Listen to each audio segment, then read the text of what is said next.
नमस्कार, मैं श्वेता। बिहार न्यूज में आपका स्वागत है। आज 16 अगस्त दिन रविवार। खबरों की ओर बढ़ने से पहले एक नजर डालते हैं आज की सुर्खियों पर।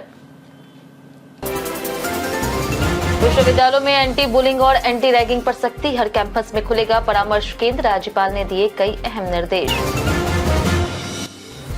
बिहार में अब घर बैठे होगी जमीन विवादों की सुनवाई। राजस्व न्यायालय होंगे ऑनलाइन, मोबाइल से केस की स्थिति और अगली तारीख देख सकेंगे रैयत। बिहार में जन्म, मृत्यु और वंशावली प्रमाण पत्र बनवाने वालों को बड़ी राहत। नोटरी के सामने विधिवत निष्पादित शपथ पत्र को मिलेगी मान्यता। अधिकारियों को केवल शपथ पत्र के आधार पर आपत्ति या देरी नहीं करने का निर्देश। बिहार पुलिस में 26,574 पदों पर जल्द होगी नियुक्ति। 1799 दरोगा और 4,361 चालक सिपाही पद शामिल। युवाओं को अगले 2.5 महीने में मिल सकती है बड़ी खुशखबरी। बिहार में अब स्कूल कॉलेज के बाहर दिखेगी पुलिस दीदी। छेड़खानी और असामाजिक गतिविधियों पर रहेगी नजर। शिकायत मिलते ही होगी त्वरित कार्रवाई। बिहार के बागवानों के लिए बड़ी खुशखबरी। आम, अमरूद और लीची के बागों में कीट प्रबंधन के लिए मिलेगा 75% तक अनुदान। छिड़काव की लागत पर सरकार देगी सहायता। श्रीलंका पायलट टेस्ट में रोमांचक शुरुआत। पडिक्कल ने ठोका नाबाद शतक। भारत ने पहले दिन जोड़े 288 रन। चलिए एक नजर डालते हैं आज की 25 बड़ी खबरों की ओर। रेलवे में 1,421 पदों पर 14 सितंबर तक करे आवेदन। ईस्ट कोस्ट रेलवे ने जीडीसी के तहत 1,421 पदों पर भर्ती का नोटिफिकेशन जारी कर दिया। इनमें assistant loco pilot 1,046, station master 12, goods train manager 284, junior engineer 22, technician 51, junior clerk कम टाइपिस्ट 4 और कमर्शियल क्लर्क कम टिकट कलेक्टर 2 पद है।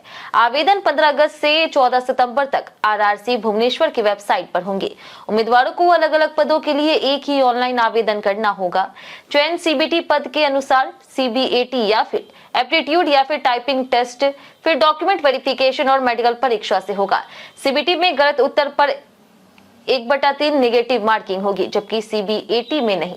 न्यूनतम अंक यूआर 40%, ओबीसी और एससी 30% और एसटी 25% निर्धारित है। आम, अमरूद और लीची के बाग पर मिलेगा 75% तक अनुदान। बिहार सरकार के उद्यान निदेशालय कृषि विभाग ने बागवानों के लिए कीट प्रबंधन योजना शुरू की। इसके तहत आम, अमरूद और लीची के बगीचों में कीट और व्याधियों से बचाव के लिए 75% तक अनुदान दिया जाएगा। आम के लिए पहले छिड़काव की लागत 57 और दूसरे की 72 प्रति वृक्ष निर्धारित है।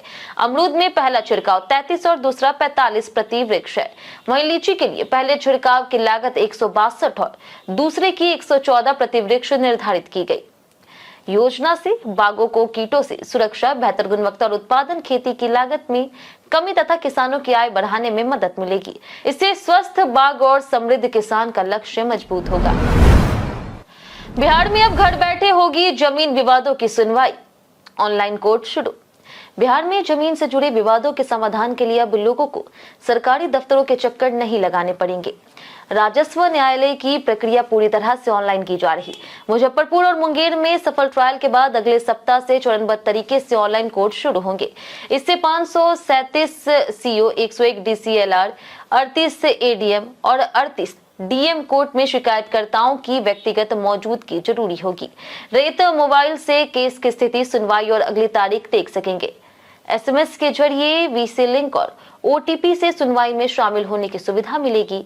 वहीं बिहार भूमि पोर्टल पर दाखिल खारिज, भू लगान, ई मापी नक्शा और भूमि प्रमाण पत्र जैसी सेवाएं भी ऑनलाइन उपलब्ध है। बिहार में घर बनाने से पहले जान ले नया सेस नियम।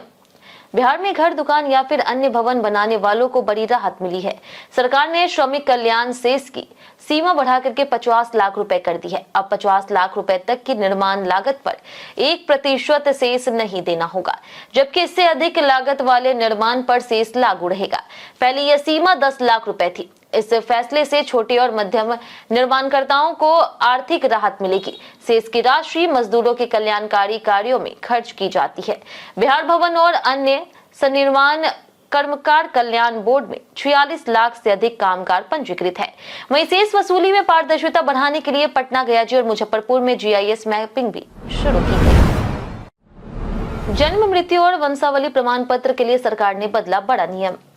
बिहार सरकार ने जन्म मृत्यु और वंशावली प्रमाण पत्र बनवाने वालों को बड़ी राहत दी है। अब इन मामलों में नोटरी पब्लिक के सामने विधिवत निष्पादित शपथ पत्र को नियमानुसार मान्यता दी जाएगी। योजना और विकास विभाग ने सभी जिलाधिकारियों को इससे संबंध में निर्देश जारी किए। अधिकारियों को केवल नोटरी शपथ पत्र होने के आधार पर अनावश्यक आपत्ति या फिर देरी नहीं करने को कहा गया।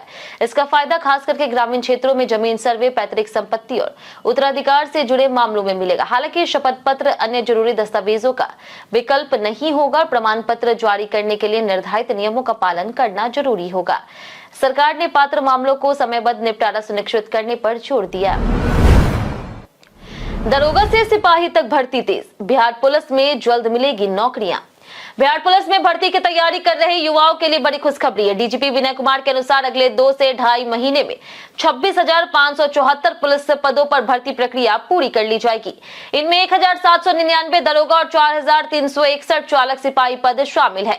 22,000 से अधिक सिपाहियों की नियुक्ति कर योगदान कराया जा चुका है, जिससे पुलिस बल की संख्या करीब 1.21 लाख हो गई है। डीजीपी ने बताया कि पिछले 1.5 साल में 50,000 से अधिक सिपाहियों की नियुक्ति हुई। वहीं स्कूल कॉलेजों की सुरक्षा के लिए पुलिस दीदी की तैनाती होगी। भोजपुर में 18 अगस्त को लगेगा जॉब कैंप। बिहार सरकार के तत्वाधान में जिला नियोजनालय भोजपुर की ओर से दिव्यांगजनों के लिए विशेष जॉब कैंप आयोजित किया जा रहा है। यह रोजगार मेला 18 अगस्त को आरा शहर स्थित बुनियाद केंद्र प्रांगण में सुबह 11 बजे से शुरू होगा। जिला नियोजन पदाधिकारी के अनुसार 1 दिवसीय कैंप में निजी क्षेत्र की कंपनियां दिव्यांग अभ्यर्थियों के लिए कुल 51 पदों पर चयन करेगी। रोजगार मेले में रस्तोगी इंडस्ट्रीज लिमिटेड, जन विकास क्रांति और NCSCDA पटना जैसी कंपनियां भाग लेगी। इस पहल का उद्देश्य दिव्यांग युवाओं को रोजगार के बेहतर अवसर उपलब्ध कराना है। इच्छुक अभ्यर्थी कैंप में पहुंच करके कंपनियों की चयन प्रक्रिया में शामिल हो सकेंगे और अपनी योग्यता के अनुसार रोजगार प्राप्त करने का प्रयास कर सकेंगे। बिहार के विश्वविद्यालय में अब खुलेगा परामर्श केंद्र, राज्यपाल ने दिए बड़े निर्देश। राज्यपाल और कुलाधिपति सैयद अता हसनैन ने सभी विश्वविद्यालयों में एंटी रैगिंग और एंटी बुलिंग सेल को प्रभावी बनाने का निर्देश दिया। उन्होंने विद्यार्थियों के लिए सुरक्षित और सकारात्मक माहौल सुनिश्चित करने के साथ हर विश्वविद्यालय में मनोवैज्ञानिक परामर्श केंद्र खोलने को कहा। पुस्तकालयों में ई-बुक्स के साथ पर्याप्त किताबें उपलब्ध कराने और शिक्षकों कर्मचारियों के वेतन पेंशन का समय पर भुगतान सुनिश्चित करने पर जोर दिया गया। विद्यार्थियों को समय पर डिग्री देने और शैक्षणिक सत्र नियमित रखने का भी निर्देश दिया गया है। जयप्रकाश विश्वविद्यालय छपरा की समीक्षा बैठक में प्लेसमेंट, डिजिटल व्यवस्था, ई गवर्नेंस, शोध, आधारभूत सुविधाओं और पुस्तकालयों पर चर्चा हुई। साथ ही खेलकूद, सांस्कृतिक गतिविधियों, NSS और NCC को बढ़ावा देने पर जोर दिया गया। गांव तक पहुंचेगा तेज इंटरनेट, BSNL ने शुरू किया बड़ा नेटवर्क विस्तार। भारत नेट परियोजना के तीसरे चरण में ग्रामीण क्षेत्रों तक मोबाइल और इंटरनेट सेवा पहुंचाने की तैयारी तेज हो गई। BSNL के मुजफ्फरपुर सर्किल के मुजफ्फरपुर, सीतामढ़ी और शिवहर जिलों में 400 से अधिक नए BTS लगाए जाएंगे। इससे मौजूदा 206 BTS की संख्या बढ़कर 600 से अधिक हो जाएगी और गाँव में नेटवर्क कनेक्टिविटी मजबूत होगी। इसके साथ ही स्वतंत्रता दिवस पर BSNL ने 1 रुपए में नया मोबाइल कनेक्शन देने की योजना शुरू की। इसमें 24 दिनों तक सभी नेटवर्क पर मुफ्त कॉलिंग, रोज 100 SMS और 1 GB तक हाई स्पीड डेटा मिलेगा। वहीं 1111 रुपए का fibre freedom plan 200 Mbps speed, 5000 GB data और 25 से अधिक OTT प्लेटफॉर्म देगा। खरीक के बबलू पंडित ने KBC में बढ़ाया बिहार का मान। बिहार के खरीक बजवाड़ निवासी बबलू पंडित ने कौन बनेगा करोड़पति के मंच पर पहुंच करके पूरे बिहार का नाम रोशन किया। करीब 40 वर्षीय बबलू पंडित भारत सरकार के श्रम और रोजगार मंत्रालय में वरिष्ठ सचिवालय सहायक के पद पर नई दिल्ली में कार्यरत है। अपनी मेहनत और ज्ञान के दम पर उन्होंने KBC के कठिन चयन चरणों को पार कर अमिताभ बच्चन के सामने हॉट सीट तक जगह बनाई। शो में उन्होंने 50 लाख रुपए के पड़ाव तक शानदार खेल दिखाया। उनकी उपलब्धि से खरीक, नवगछिया और भागलपुर में खुशी की लहर है। ग्रामीणों ने मिठाइयां बांट करके जश्न मनाया। बबलू की सफलता ग्रामीण युवाओं के लिए प्रेरणा बन गई है। आज बिहार आएंगे मुख्य चुनाव आयुक्त ज्ञानेश कुमार, कई जिलों का करेंगे दौरा। भारत के मुख्य चुनाव आयुक्त ज्ञानेश कुमार आज बिहार दौरे पर आएंगे। पटना एयरपोर्ट पर अधिकारियों के साथ बैठक के बाद वे हेलीकॉप्टर से सीतामढ़ी, मधुबनी और वैशाली का दौरा करेंगे। यहां जिला निर्वाचन तंत्र के साथ निर्वाचन साक्षरता, डिजिटल सहभागिता और नागरिकों की लोकतांत्रिक भागीदारी बढ़ाने पर संवाद होगा। सोमवार को वे नालंदा विश्वविद्यालय में 500 BLO से बातचीत करेंगे। इसके बाद पटना के ज्ञान भवन में निर्वाचन साक्षरता क्लब 2.0 का शुभारंभ करेंगे। कार्यक्रम में 400 से अधिक शिक्षण संस्थानों के छात्र, कुलपति और प्राचार्य शामिल होंगे। ECI नेट प्लेटफॉर्म के जरिए मतदाता पंजीकरण, मतदान और मतगणना प्रक्रिया को सरल बनाने की जानकारी दी जाएगी। आयोग के कई वरिष्ठ अधिकारी भी उनके साथ पहुंचेंगे। स्मार्टफोन की स्क्रीन टच को कैसे पहचानती है, जानिए पूरा रहस्य। स्मार्टफोन की टच स्क्रीन आपकी उंगली को कैमरे की तरह देख करके नहीं पहचानती, बल्कि इलेक्ट्रिकल बदलाव के जरिए टच समझती है। ज्यादातर आधुनिक फोन में कैपेसिटिव टच स्क्रीन टेक्निक का इस्तेमाल होता है। स्क्रीन के अंदर डिस्प्ले के साथ एक पारदर्शी टच सेंसरिंग लेयर होती है, जिसमें बेहद पतली इलेक्ट्रोड की ग्रिड मौजूद रहती है। इन इलेक्ट्रोड के आसपास इलेक्ट्रिकल फील्ड बना रहता है। जब उंगली स्क्रीन को छूती है तो शरीर के इलेक्ट्रिकल गुणों के कारण उस जगह की कैपेसिटेंस में बदलाव होता है। टच कंट्रोल इस बदलाव को पहचान करके टच की जगह के X और Y कोऑर्डिनेट्स निर्धारित करता है। इसके बाद जानकारी प्रोसेसर और ऑपरेटिंग सिस्टम तक पहुंचती है, जो उसी हिसाब से प्रतिक्रिया देता है। बिहार में अब हर स्कूल कॉलेज के बाहर दिखेगी पुलिस दीदी। रक्षाबंधन से बिहार के स्कूल कॉलेजों के आसपास छात्राओं की सुरक्षा के लिए स्कूटी सवार पुलिस दीदी तैनात की जाएगी। मुख्यमंत्री सम्राट चौधरी ने इसकी घोषणा की। योजना के तहत करीब 5000 स्कूटी और मोटरसाइकिल के जरिए महिला पुलिस कर्मियों की तैनाती होगी। यह पुलिस दीदी स्कूल, कॉलेज और कोचिंग संस्थानों के आसपास नियमित गश्त करेगी और छुट्टी के समय विशेष निगरानी रखेगी। छेड़खानी, पीछा करने और असामाजिक गतिविधियों पर नजर रखते हुए जरूरत पड़ने पर तत्काल कार्रवाई की जाएगी। छात्राएं महिला पुलिस कर्मियों से अपनी शिकायतें भी साझा कर सकेगी। अभियान के लिए बिहार पुलिस ने 1500 स्कूटर का ऑर्डर दिया है। इससे संवेदनशील इलाकों में पुलिस की मौजूदगी और त्वरित कार्रवाई मजबूत होगी। बिहार के वैभव सूर्यवंशी का बढ़ा जलवा, इंस्टाग्राम पर बने 76 लाख फॉलोअर्स। बिहार के युवा क्रिकेटर वैभव सूर्यवंशी का जलवा मैदान के साथ सोशल मीडिया पर भी लगातार बढ़ रहा है। इंस्टाग्राम पर उनके 76 लाख फॉलोअर्स हो चुके हैं, जो उनकी IPL टीम राजस्थान रॉयल्स से करीब 10 लाख ज्यादा है। जिम्बाब्वे दौरे पर वैभव ने 3 T20 मैच में 151 रन बना करके सीरीज के सर्वश्रेष्ठ खिलाड़ी का पुरस्कार जीता। महज 15 साल 99 दिन की उम्र में इंटरनेशनल डेब्यू करने वाले वैभव ने 18 गेंदों में सबसे कम उम्र में पुरुष इंटरनेशनल अर्धशतक का रिकॉर्ड भी बनाया। अब वह दिलीप ट्रॉफी में ईस्ट जोन के कप्तान है और एशियन गेम्स 2026 में भी भारत का प्रतिनिधित्व करेंगे। औरंगाबाद में जाली नोटों का बड़ा खुलासा, 2.48 लाख नकली करेंसी बरामद। औरंगाबाद के मदनपुर थाना पुलिस ने जाली नोटों के अंतरराज्य नेटवर्क का भंडाफोड़ करते हुए 2 तस्करों को गिरफ्तार किया। दोनों के पास से 500 रुपए के कुल 497 नकली नोट बरामद हुए, जिनकी कीमत 2,48,500 रुपए है। पुलिस ने एक मोटरसाइकिल और 2 मोबाइल फोन भी जब्त किया। गिरफ्तार आरोपियों की पहचान मदनपुर निवासी सुरेंद्र कुमार और गयाजी के बालाचट्टी निवासी विजय यादव के रूप में हुई। वाहन जांच के दौरान सुरेंद्र पकड़ा गया, जिसकी निशानदेही पर विजय की गिरफ्तारी हुई। पूछताछ में दोनों ने अपराध स्वीकार किया है। अब पुलिस नकली नोटों के स्रोत और पूरे नेटवर्क से जुड़े अन्य लोगों की तलाश कर रही। स्वतंत्रता दिवस पर बिहार अग्निशमन सेवा की झांकी ने जीता पहला पुरस्कार। गांधी मैदान में स्वतंत्रता दिवस समारोह के दौरान 13 विभागों ने झांकियां प्रस्तुत की। इनमें बिहार के विकास, महिला उद्यमिता, शिक्षा, कृषि, पर्यावरण, ऊर्जा और सुरक्षा से जुड़ी योजनाओं को दर्शाया गया। झांकी प्रतियोगिता में बिहार अग्निशमन सेवा ने पहला स्थान हासिल किया। उसकी झांकी की थीम थी, लपटों से लड़ना हमारा कर्तव्य है, मुस्कान लौटाना हमारा पुरस्कार। महिला और बाल विकास निगम की झांकी दूसरे स्थान पर रही, जबकि कला और संस्कृति विभाग की ज्ञान भारतम मिशन थीम वाली झांकी तीसरे स्थान पर रही। वहीं परेड प्रतियोगिता के प्रोफेशनल वर्ग में SSB और नॉन प्रोफेशनल्स वर्ग में NCC आर्मी गर्ल्स ने पहला स्थान हासिल किया। जानिए आज कैसा रहेगा बिहार के मौसम का मिजाज। बिहार में अगले 2 दिनों के दौरान अधिकतर स्थानों पर अधिकतम तापमान में विशेष बदलाव की संभावना नहीं है। हालांकि इसके बाद तापमान में गिरावट हो सकती है। वहीं अगले 5 दिनों तक न्यूनतम तापमान में भी कोई बड़ा परिवर्तन होने का अनुमान नहीं है। मौसम विभाग के अनुसार राज्य के उत्तर पश्चिमी और उत्तर मध्य हिस्सों में मेघ गर्जन, वज्रपात के साथ तेज हवाएं चल सकती है। इन इलाकों में हवा की रफ्तार 30 से 40 किलोमीटर प्रति घंटे तक पहुंचने की संभावना है। अधिकतम तापमान 30 से 36 डिग्री सेल्सियस के बीच रह सकता है, जबकि न्यूनतम तापमान 26 से 28 डिग्री सेल्सियस के आसपास रहने का अनुमान है। लोगों को खराब मौसम के दौरान सतर्क रहने की सलाह दी गई। सप्त क्रांति एक्सप्रेस में यात्रियों के सेहत से खिलवाड़, 130 बोतल अवैध पानी बरामद। मुजफ्फरपुर से आनंद विहार जाने वाली 12557 सप्त क्रांति एक्सप्रेस में यात्रियों को अनधिकृत और अमानक पेय पदार्थ बेचने का मामला सामने आया। 11 अगस्त को लखनऊ रेल मंडल की जांच टीम ने ट्रेन में छापेमारी कर 130 बोतल लोकल ब्रांड का पानी बरामद की। इसके अलावा बिना अनुमति बेची जा रही मैंगो जूस की बोतलें भी पकड़ी गई।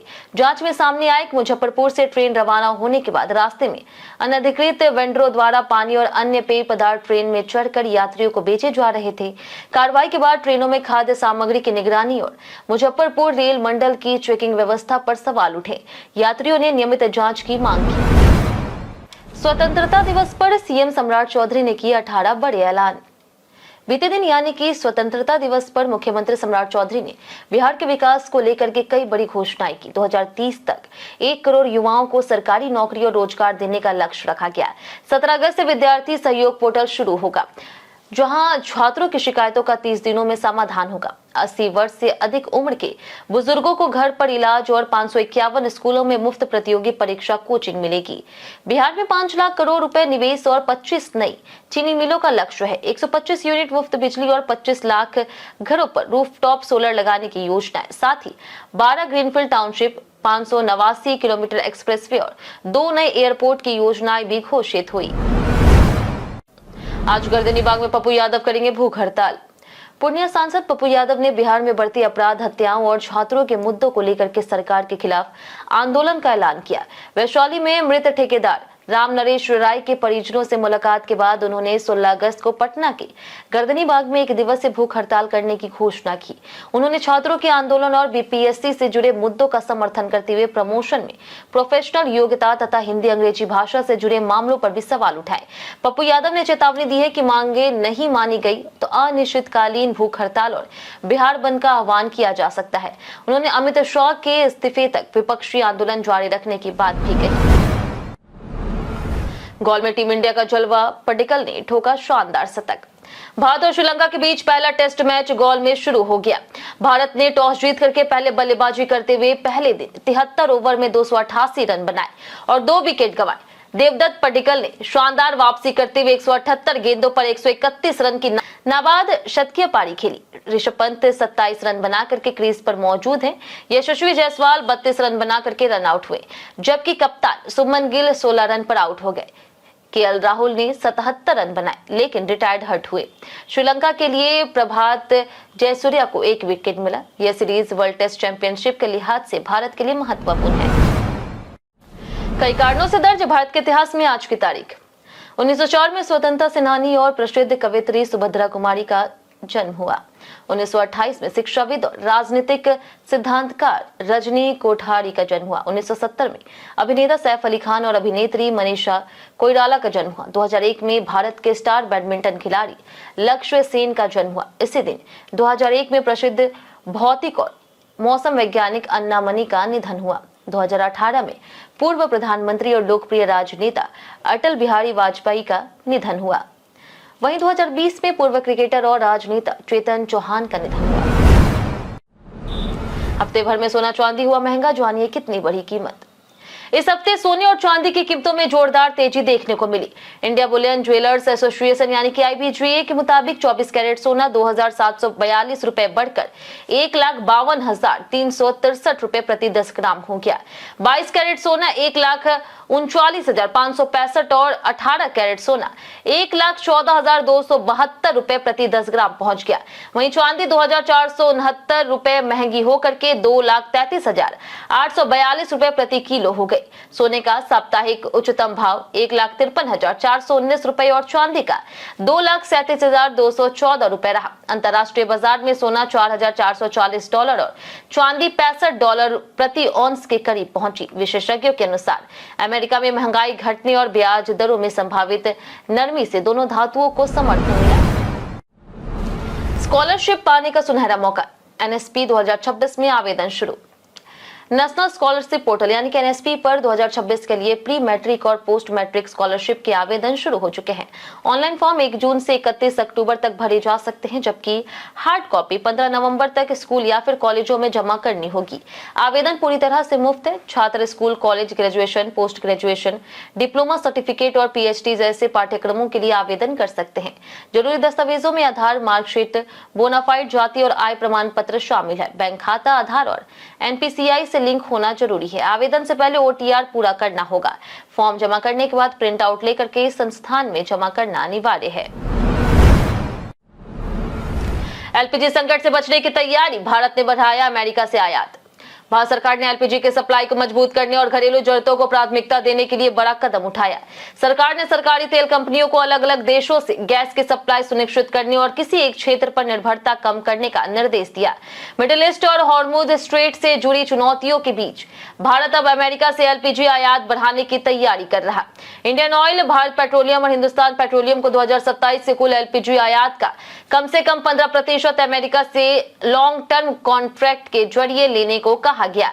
इससे भविष्य में गैस की किल्लत का जोखिम कम होगा और देश की एलपीजी सप्लाई व्यवस्था मजबूत होने की उम्मीद है। हम प्रतिदिन आपसे 7 ऐसे जरूरी सवाल उसके जवाब बताएंगे जो कि बीपीएससी, बिहार पुलिस और दरोगा समेत एसएससी जैसे अन्य प्रतियोगी परीक्षाओं में काम आएंगे। सवाल इतिहास, बिहार स्पेशल, विज्ञान, करंट अफेयर्स और भूगोल से रहेंगे। पूछे गए 7 सवाल में आपने कितना सही जवाब दिया हमें कमेंट करके जरूर बताएं। तुम्हारा पहला सवाल है, इनमें से कौन सा बांध बिहार का सबसे पुराना बांध है? ऑप्शन ए है बिलासी बांध, ऑप्शन बी है ओरहनी बांध, ऑप्शन सी है ऊपरी क्यूल बांध, ऑप्शन डी खड़गपुर झील बांध। इसका सही जवाब है ऑप्शन डी खड़गपुर झील बांध। हमारा दूसरा सवाल कि 2011 की जनगणना के अनुसार बिहार की कितनी प्रतिशत जनसंख्या शहरों में निवास करती है? ऑप्शन ए 15%, ऑप्शन बी है 11.3%, ऑप्शन सी है 20%, ऑप्शन डी है 10%। इसका सही जवाब है ऑप्शन बी 11.3%। हमारा तीसरा सवाल कि खुदीराम बोस को किस वर्ष फांसी दी गई? Option A 1901, option B 1911, option C है 1907, ऑप्शन डी है 1908। इसका सही जवाब है ऑप्शन डी 1908। हमारा चौथा सवाल किस राज्य में पहला राजनीतिक जांच आयोग गठित किया गया था? ऑप्शन ए है तमिलनाडु, ऑप्शन बी है पंजाब, ऑप्शन सी है बिहार, ऑप्शन डी है महाराष्ट्र। इसका सही जवाब है ऑप्शन सी बिहार। हमारा पांचवा सवाल कि बिहार की किस नदी को अभिशाप कहा जाता है? ऑप्शन है कोसी, ऑप्शन बी है Kamla, option C Punpun, option D Sakri. इसका सही जवाब है ऑप्शन ए कोसी। हमारा छठा सवाल कि बिहार के पश्चिम चंपारण जिले का मुख्यालय किस शहर के अंतर्गत आता है? ऑप्शन ए है रोहतास, ऑप्शन बी है बेतिया, ऑप्शन सी है समस्तीपुर, ऑप्शन डी है मोतिहारी। इसका सही जवाब है ऑप्शन बी बेतिया। हमारा आखिरी सवाल है कि जामिया रहमानी खानकाह बिहार के किस जिले में स्थित है? Option A Munger, option B Begusarai, option C है गया जी, ऑप्शन डी भागलपुर। इसका सही जवाब है ऑप्शन ए मुंगेर। बीते दिन हमारे द्वारा पूछे गए सवाल का जवाब आप लोगों में से बहुत लोगों ने हमारे कमेंट बॉक्स सेक्शन में लिख कर दिया। जिन्होंने हमारे द्वारा पूछे गए सवाल का जवाब दिया उनके नाम है गोविंदा राय, प्रदीप पंडित, रंजीत मिश्रा, कुंदन कुमार, अर्जुन राम, ओम कुमार सिंह, चंदन सिंह, प्रशांत सिंह, नौशाद रजा, रोहित कुमार, पवन कुमार, रणधीर कुमार, विनोद शाह, लक्ष्मी मेहता, राजीव कुमार, जितेंद्र ठाकुर, विनोद शाह, राजकुमार, सुरेंद्र कुमार, अंदेश कुमार, प्रमोद मंडल, सुमित कुमार, संजय कुमार शर्मा, संजीव कुमार, राम प्रवेश कुमार, अरविंद कुमार, रंजीत कुमार, धर्मेंद्र कुमार, जयप्रकाश सिंह, राजेश पाल, लाल सिंह, विष्णुदेव, अनवर करीम खान, राजेंद्र यादव, वरुण कुमार, विनोद शाह, सनोज कुमार, राजकिशोर महतो, रोशन कुमार, नरेंद्र कुमार सिन्हा, रोशन कुमार, हरेंद्र कुमार, मुन्ना प्रसाद और सागर कुमार। इसी के साथ बढ़ते आज के सवाल की। आज का सवाल है, सरकार के दावों और जमीन की हकीकत में आपको कितना फर्क नजर आता है? आप अपना जवाब हमें हमारे कमेंट सेक्शन में लिखकर जरूर बताएं। आज के लिए इतना ही। बिहार की तमाम खबरों के साथ बने रहने के लिए देखते रहे बिहारी न्यूज और साथ ही यूट्यूब चैनल पर देखें, चैनल को सब्सक्राइब कर दे और अगर आप फेसबुक पेज पर देख रहे हैं तो लाइक और फॉलो जरूर करें।